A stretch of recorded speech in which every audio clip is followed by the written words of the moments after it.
Inilah kisah pemuda yang bukan ahli ibadah, tapi derajatnya setingkat dengan wali Allah.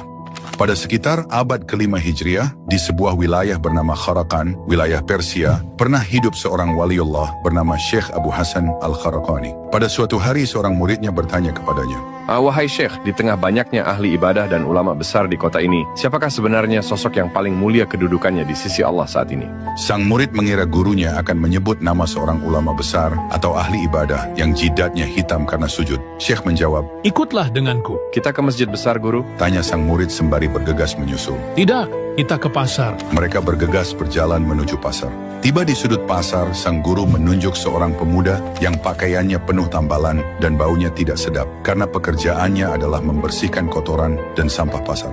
Syekh menunjuk orang itu dan berkata, "Dialah orangnya." sang murid terkejut. Ia masih tidak percaya bahwa seorang pembersih sampah bisa mengalahkan derajat para ahli ibadah. Saat waktu istirahat tiba, pemuda itu berjalan menuju pinggiran kota yang sangat kumuh dan masuk ke sebuah gubuk. Karena penasaran, sang murid membuntuti pemuda itu secara diam-diam. Di dalam gubuk itu terdapat seorang wanita tua, ibunya, yang buta, tuli dan lumpuh. Dengan penuh keikhlasan, pemuda itu merawat ibunya, menyuapinya makanan dengan sangat perlahan, dan membisikkan kata-kata manis, meski ia tahu ibunya mungkin tidak mendengar dengan jelas. Setelah semua keperluan ibunya selesai, pemuda itu segera kembali ke pasar untuk melanjutkan pekerjaannya. Sementara di rumah, ibunya selalu berdoa, Ya Allah, anakku ini telah merelakan masa mudanya untukku yang hina ini. Ia membersihkan kotoranku setiap hari tanpa mengeluh. Maka angkatlah derajat anakku ini hingga ia setingkat dengan para walimu yang paling agung. Melihat itu semua, sang murid dadanya sesak dan haru.